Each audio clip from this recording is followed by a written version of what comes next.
नमस्कार प्यारे बच्चों, कैसे हो आप। आशा करती हूँ आप स्वस्थ होंगे, मस्त होंगे और अपनी पढ़ाई में व्यस्त होंगे। तो बच्चों, मैं ममता जोशी सफलतम यूट्यूब क्लास में आप सबका स्वागत करती हूँ। प्यारे बच्चों, आज हम हिंदी का टॉपिक संधि करेंगे, जो कि हिंदी व्याकरण का सबसे महत्वपूर्ण टॉपिक है। तो चलो आइए देखते हैं संधि। तो संधि जो है, इसको समझने से पहले हमें थोड़ा वर्णों के बारे में जानकारी लेनी पड़ेगी। तो चलो देखते हैं। वर्ण जो है ये दो प्रकार के होते हैं। जैसे एक है स्वर और दूसरा जो इसका प्रकार है वो व्यंजन है। अगर हमने वर्ण विच्छेद को समझ लिया है तो ऐसा मान के चलो कि हमने संधि को भी समझ लिया है। जैसे स्वर है, स्वर ये होते हैं 11। कितने होते हैं ये स्वर 11 होते हैं। जैसे ए है, आ है, ई है, ई है, ऊ, रे, ए, आई, ओ, औ। तो ये हमारे कितने हो गए? 11। ऐसे ही जो व्यंजन है वो मुख्य रूप से 33 होते हैं। कितने होते हैं? 33। कै से लेकर के है तक हमारे जो व्यंजन है वो है मुख्य व्यंजन। तो आपने इतना देख लिया है, तो चलो हम आगे संधि करते हैं। तो आज हम जानेंगे संधि का विच्छेद। संधि जो है वो सम प्लस धी से बना है। किससे बना है? सम प्लस धी से बना है। ये व्यंजन संधि का उदाहरण है। तो हमने जान लिया है कि संधि जो है वो सम प्लस धी से बना है। संधि जो है इसका जो शाब्दिक अर्थ है, संधि का शाब्दिक जो अर्थ है वो होता है, संधि का शाब्दिक जो अर्थ है वो है मेल, मिलना,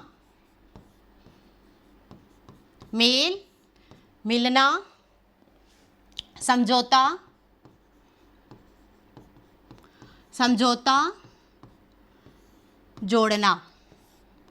जोड़ना। तो हमने क्या जाना? संधि जो है वो सम प्लस धी से बना है। संधि जो है उसका शाब्दिक अर्थ होता है मेल, मिलना, जोड़ना, समझौता। तो चलिए अब हम आगे चलते हैं कि संधि कहते किसे हैं। संधि कहते किसे हैं? तो संधि जो है वो है दो वर्णों के परस्पर मेल से उत्पन्न विकार या बदलाव को हम संधि कहते हैं। किसे कहते हैं? दो वर्णों के परस्पर मेल से जो विकार होता है, अर्थात जो परिवर्तन होता है, उसे हम क्या कहेंगे? उसे हम संधि कहेंगे। वर्ण से मतलब है, जैसे कि मैंने आपको बताया था, वर्ण दो प्रकार के होते हैं। एक होता है स्वर और दूसरा होता है व्यंजन। तो वर्ण से यहाँ मतलब है स्वर और व्यंजन। तो आपने जान लिया है कि दो वर्णों के परस्पर मेल से उत्पन्न विकार को हम संधि कहते हैं, संधि कहते हैं। जैसे ये है हिम। ये क्या है? हिम है प्लस आल्य। तो हिम प्लस आल्य जो है उससे क्या बना है हमारा? हिमालय। अब जैसे आप सोचोगे कैसे बना है, तो देखिए हिम संधि के अंदर दो पद जो होते हैं वो महत्वपूर्ण होते हैं, या जो फार्मूला है वो मैं बता रही हूँ कि संधि करने से पहले हमें इन दो फार्मूलों को या फिर हमें इनको याद रखना है। जैसे क्या है ये? तो देखो, इसमें जब हम संधि करेंगे तो इसमें खाली वर्णों में परिवर्तन होगा। ठीक है प्यारे बच्चों? तो देखो जो है इसके द्वारा हम इसको करेंगे। जैसे प्रथम पद का अंतिम वर्ण क्या हो जाएगा? प्रथम पद का अंतिम वर्ण प्लस उत्तर पद दूसरे पद को बोलते हैं प्यारे बच्चों, प्रथम पद का अंतिम वर्ण और उत्तर पद का प्रथम वर्ण, उत्तर पद का प्रथम वर्ण।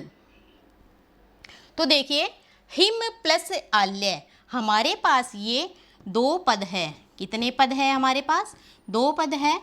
जैसे हिम प्लस आल्य, तो हिम जो है ये हमारा प्रथम पद है। हिम क्या है? हमारा प्रथम पद है।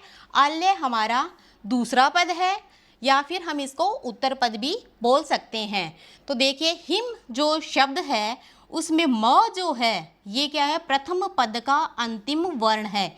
क्या है ये? प्रथम पद का अंतिम वर्ण है और ये उत्तर पद का प्रथम वर्ण है। तो इन दोनों में अगर जब परिवर्तन होगा तो ही हमारी संधि कही जाएगी, नहीं तो वो संधि नहीं है। कैसे? तो देखिए हिम, इसका प्रथम पद का अंतिम वर्ण हमारा क्या है? म है। अब आप क्या कहोगे कि मैडम ये तो मैं है, तो इसके अंदर ए कैसे है? तो देखिए ये मैं है और इसके साथ ए जुड़ा हुआ है, तो प्रथम पद का अंतिम वर्ण क्या हो गया? प्रथम पद का अंतिम वर्ण ए हो गया और उत्तर पद का जो प्रथम वर्ण है वो हमारा क्या है? आ है। जब ए और आ जब मिलते हैं तो परिवर्तन जो है वो किस में हो जाएगा? वो परिवर्तन आ के अंदर हो जाएगा। तो हमारा जो हिम प्लस आल्य है वो किस में बदल जाएगा? मैं जो है यहाँ पे आ की मात्रा आ जाएगी और ये बन जाएगा हिमालय। क्या बन जाएगा? हिमालय। तो अब आशा करती हूँ ये आपको समझ में आ गया है। तो देखिए संधि किसे कहते हैं? दो वर्णों के परस्पर मेल से जो विकार या बदलाव होता है उसे हम कहते हैं संधि। ठीक है प्यारे बच्चों, संधि में मैंने आपको बताया, आपको याद रखना है प्रथम पद का अंतिम वर्ण प्लस उत्तर पद का प्रथम वर्ण। अगर इन दोनों में परिवर्तन होगा तो ये हमारी संधि कही जाएगी। अब चलो आगे देखते हैं। आगे जैसे है संधि के प्रकार। आगे क्या है? संधि के प्रकार। संधि जो है हमारी तीन प्रकार की होती है। संधि कितने प्रकार की होती है? तीन प्रकार की होती है। कौन कौन सी होती है? चलो देखते हैं। जैसे प्रथम जो है वो हमारी है स्वर संधि। क्या है हमारी? स्वर संधि। दूसरी जो संधि है वो है व्यंजन संधि और तीसरी जो संधि है वो है विसर्ग संधि। तो हमने क्या देखा कि संधि जो है वो तीन प्रकार की होती है। प्रथम जो है वो है स्वर संधि, दूसरी जो है वो है व्यंजन संधि और तीसरी जो है वो है हमारी है विसर्ग संधि। अब देखिए स्वर संधि। अब स्वर संधि हम किसे कहते हैं? तो क्या है? स्वर संधि हम किसे कहते हैं? तो चलो देखो, जब प्रथम पद का अंतिम वर्ण क्या है? जब प्रथम पद का अंतिम वर्ण स्वर हो और उत्तर पद का, यानी उत्तर पद किसको कहते हैं? द्वितीय पद या दूसरा पद। उत्तर पद का प्रथम वर्ण भी क्या हो? स्वर हो, उसे हम क्या कहेंगे? स्वर संधि कहेंगे या स्वर संधि कहते हैं। जैसे गज, उदाहरण देखिए, जैसे गज प्लस इंद्र, गज प्लस इंद्र। तो यहाँ पे प्रथम पद जो है उसका अंतिम वर्ण क्या है? ए। अब फिर दोबारा बता देती हूँ, ए कैसे है? क्योंकि जय ये बना हमारा व्यंजन है और उसके साथ ये हमने ए लगाया। क्या लगाया? ए लगाया। दोबारा देखो, जैसे जय और ये बन गया अ। तो प्रथम पद का अंतिम वर्ण हमारा क्या है? ए है और ए है वो स्वर के अंदर आता है और यहाँ पे हमारा इंद्र। तो उत्तर पद जो है उसका जो प्रथम पद है, प्रथम वर्ण है वो हमारा क्या है? ई है। अब देखो, जब ए और ई को हम मिलाते हैं या इसका जब मेल करते हैं तो ये ए में बदल जाता है। किस में बदल जाता है ये? ए के अंदर। तो जो गज प्लस इंद्र है उसका क्या बन गया? गजेंद्र। उसका क्या बन गया? गजेंद्र। अब आपके समझ में आ गया होगा कि स्वर संधि किसे कहते हैं कि जब प्रथम पद का अंतिम वर्ण जो है वो स्वर हो और उत्तर पद का जो प्रथम वर्ण है वो भी क्या हो? स्वर हो, तो उसे हम स्वर संधि कहेंगे। अब चलिए आगे देखते हैं। जैसे व्यंजन संधि। अब हमने जो प्रकार बताया था संधि के, हमने 3 प्रकार बताए थे। पहला था हमारा स्वर संधि और उसके बाद है व्यंजन संधि, और व्यंजन संधि के बाद में कौन सा आ जाएगा? विसर्ग संधि। तो अब हम देखते हैं व्यंजन संधि। व्यंजन संधि किसे कहते हैं? तो देखिए, जब प्रथम पद का अंतिम जो वर्ण है वो स्वर हो या फिर व्यंजन हो। क्या है? जब प्रथम पद का अंतिम वर्ण जो है चाहे वो स्वर हो या फिर चाहे वो व्यंजन हो, और उत्तर पद यानी दूसरा पद जो है उसका प्रथम वर्ण भी क्या हो? चाहे स्वर हो या फिर व्यंजन हो, उसे हम व्यंजन संधि कहते हैं।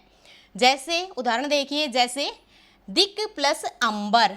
दिक प्लस अंबर, तो इसका क्या बन गया? दिगंबर। क्या बना इसका? दिगंबर। कैसे बना है? तो ये देखिए, जैसे दिक है तो ये क हमारा क्या है? क हमारा व्यंजन है प्लस अ हमारा स्वर है। मैंने क्या बताया आपको? जब प्रथम पद का अंतिम वर्ण स्वर हो या फिर व्यंजन हो, तो यहाँ पे ये क्या है? हमारा व्यंजन है, और यहाँ पे ये क्या है हमारा? यहाँ पे ये हमारा स्वर है। तो यहाँ देखो, ये हमारा व्यंजन है और ये हमारा स्वर है, लेकिन ये बदलेगा किस में? ये दिगंबर में बदल जाएगा। जैसे कैसे बदलेगा? दिक प्लस अंबर। देखो, व्यंजन संधि का एक उदाहरण होता है। क्या होता है कि जब क, च, ट, त, प आए और इधर चाहे स्वर हो या फिर यहाँ पे तीसरा चौथा वर्ण हो। जैसे क का तीसरा कौन सा हो गया? जैसे ग, ठीक है, और चौथा कौन सा हो गया? घ। चाहे यहाँ पे स्वर हो चाहे यहाँ पे तीसरा चौथा वर्ण हो, क से लेकर के प वर्ग तक, और फिर वो जो है वो किस में बदल जाएगा? ये अपने तीसरे में बदल जाएगा।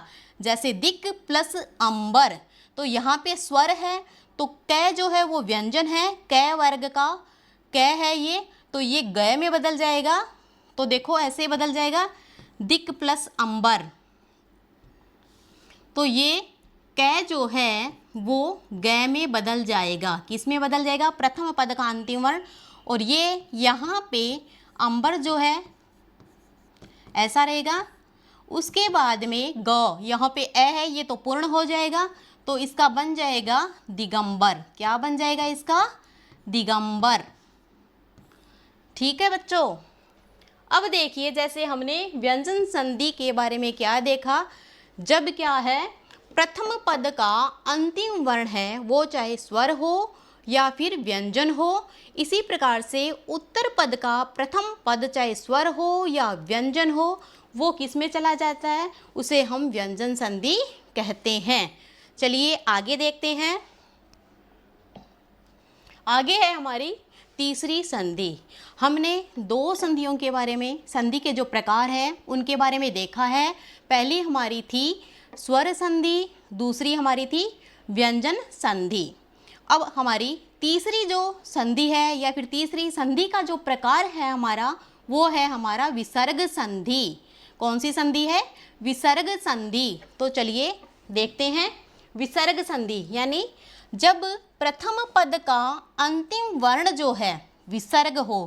क्या है कि प्रथम पद का अंतिम वर्ण जो है विसर्ग हो, और उत्तर पद का, उत्तर पद दूसरा पद जो होता है उसका प्रथम वर्ण जो है वो स्वर हो या फिर वो व्यंजन हो, उसे हम कौन सी संधि कहेंगे?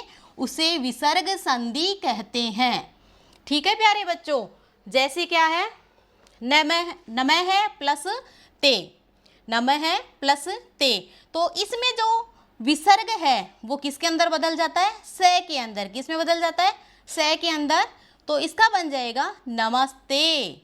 और दूसरा एग्जाम्पल देखिए, जैसे आसी ही प्लस वाद, तो इसका क्या बन गया, आशीर्वाद।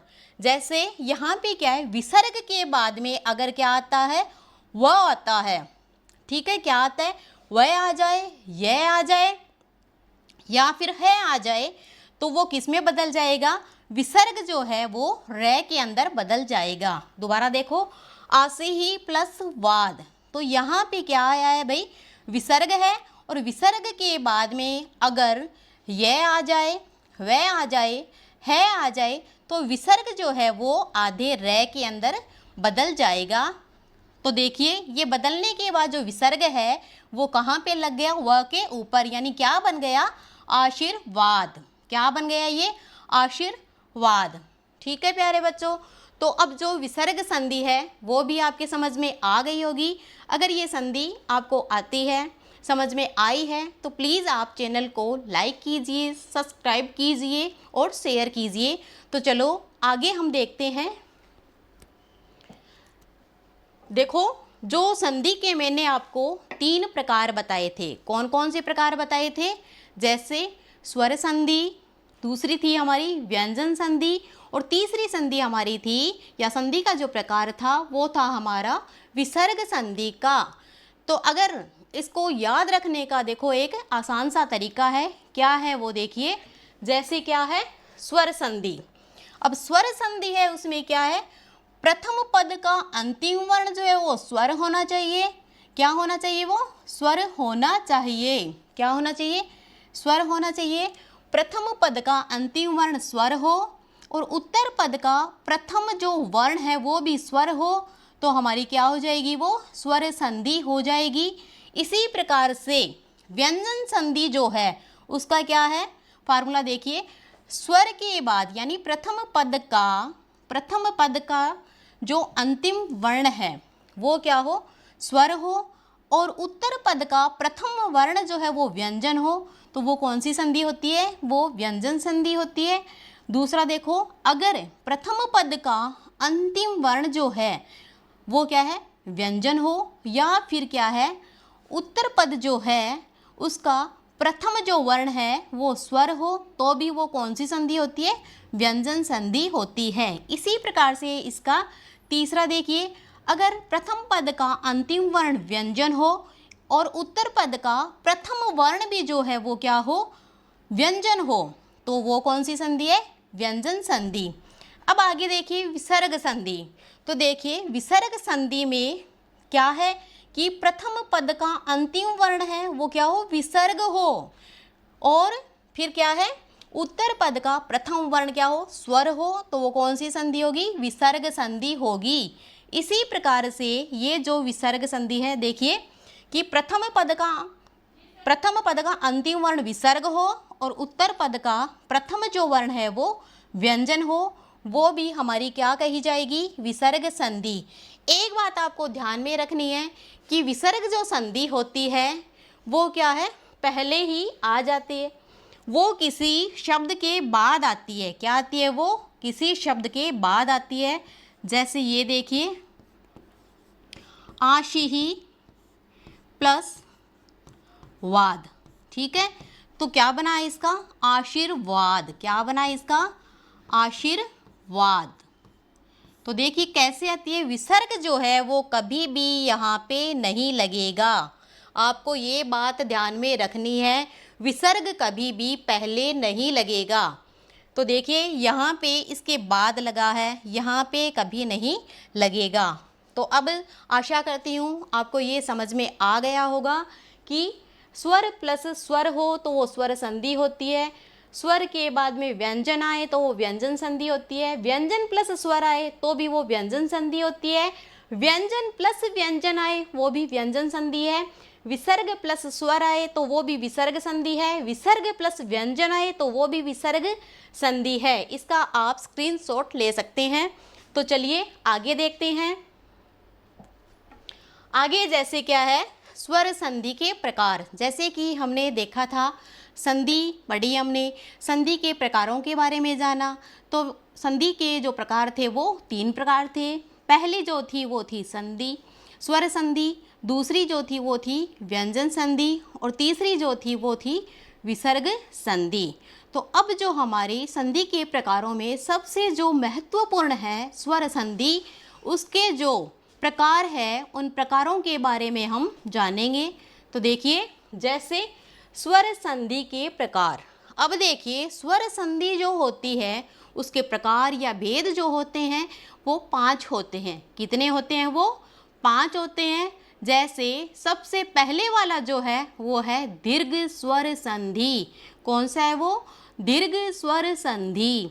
और दूसरा है गुण स्वर संधि। और तीसरा जो है वो है वृद्धि स्वर संधि। चौथा जो है वो है यण स्वर संधि। और लास्ट अर्थात जो 5वां है वो है अयादी स्वर संधि। कौन सा है वो? अयादी स्वर संधि। तो हमने क्या देखा? जैसे संधि जो है वो किससे बनी है? संधि जो है वो सम प्लस धी से बनी है। फिर जो संधि है उसका जो शाब्दिक अर्थ है वो उसका क्या है? संधि का शाब्दिक अर्थ है मेल, मिलना, जोड़ना, समझौता। उसके बाद में हमने पढ़ा था संधि किसे कहते हैं? तो दो वर्णों के परस्पर मेल से होने वाले विकार या परिवर्तन को हम क्या कहते हैं? संधि कहते हैं। ठीक है प्यारे बच्चों। उसके बाद में हमने संधि के प्रकारों के बारे में पढ़ा था। जैसे संधि के 3 प्रकार होते हैं। कौन कौन से? स्वर संधि, व्यंजन संधि और विसर्ग संधि। तो अब जैसे हमने पढ़ा है जैसे स्वर संधि के प्रकारों के बारे में। स्वर संधि के प्रकार कितने होते हैं? स्वर संधि के 5 प्रकार होते हैं। जैसे दीर्घ स्वर संधि, गुण स्वर संधि, वृद्धि स्वर संधि, यण स्वर संधि और अयादी स्वर संधि। तो अब आगे चलते हैं और देखते हैं दीर्घ स्वर संधि के बारे में। देखो, स्वर संधि जो है उसका जो पहला जो प्रकार है या भेद है वो है दीर्घ स्वर संधि। हम दीर्घ स्वर संधि किसे कहेंगे? तो देखिए, जैसे प्रथम पद का अंतिम वर्ण जो है वो चाहे ए हो या आ हो, ई हो चाहे बड़ी ई हो, ऊ हो चाहे ऊ हो, और अंतिम पद का, ठीक है, यानी दूसरा जो पद है, एक मिनट दोबारा देखिए, जब प्रथम पद का अंतिम वर्ण जो है वो ए हो या आ हो, ई हो चाहे ई हो, ऊ हो या फिर ऊ हो, और उत्तर पद जो है, और उत्तर पद जो है, उत्तर पद का प्रथम वर्ण भी अगर ए हो, आ हो या फिर ई हो या बड़ी ई हो, ऊ हो या फिर बड़ा ऊ हो, तो क्या है? ये किस में बदल जाएगी? आ में, बड़ी ई में, बड़े ऊ में बदल जाएगी। उसे हम क्या कहेंगे? दीर्घ स्वर संधि कहेंगे। जैसे यहाँ देखिए, पुस्तक प्लस आल्य, पुस्तक प्लस आल्य, तो इसका क्या बना है? पुस्तकाल्य। कैसे बना है? तो देखिए, पुस्तक, पुस्तक जो है उसका प्रथम पद का अंतिम वर्ण जो है वो है क। क्या है? क। और क के साथ ए जुड़ा हुआ है। क के साथ क्या जुड़ा हुआ है? अ। और प्लस में क्या है? आल्य। तो इसका आल्य का उत्तर पद का प्रथम वर्ण क्या है? आ। तो देखिए, प्रथम पद का अंतिम वर्ण ए है और उत्तर पद का प्रथम वर्ण क्या है? आ है। अब देखो, हम पढ़ रहे हैं दीर्घ स्वर संधि के बारे में। तो ए और आ दोनों मिलकर के क्या हो जाएंगे? दोनों किस में परिवर्तित हो जाएंगे? आ के अंदर। किस में परिवर्तित हो जाएंगे? आ के अंदर। और जो पुस्तक का जो क है वहाँ पे का हो जाएगा और हमारा बन जाएगा पुस्तकालय। क्या बन जाएगा? पुस्तकालय। जैसे और एग्जाम्पल देखिए, जैसे विद्या, विद्या प्लस आल्य, विद्या प्लस आल्य। तो यहाँ देखिए प्रथम पद का अंतिम वर्ण जो है वो है हमारा आ, यानी य के साथ आ जुड़ा हुआ है। क्या जुड़ा हुआ है? आ। और यहाँ पे क्या है, उत्तर पद का प्रथम वर्ण जो है वो क्या है हमारा? आ है। क्या है वो हमारा? आ है। तो देखो यहाँ पे जैसे प्रथम पद का अंतिम जो वर्ण है वो आ है और उत्तर पद का प्रथम वर्ण जो है वो भी क्या है? आ है। तो देखिए यहाँ पे क्या है, विद्या का हमने आ लिया है, आल्या का हमने आ लिया है, तो आ और आ ये दीर्घ स्वर संधि है, तो ये आ बन जाएगा या आ ही रहेगा। तो देखिए अब जब ये आ है तो विद्या प्लस आल्य का क्या बन जाएगा? विद्यालय। क्या बन जाएगा? विद्यालय। अब जैसे एक एग्जाम्पल और देखिए, जैसे हमने अब देखा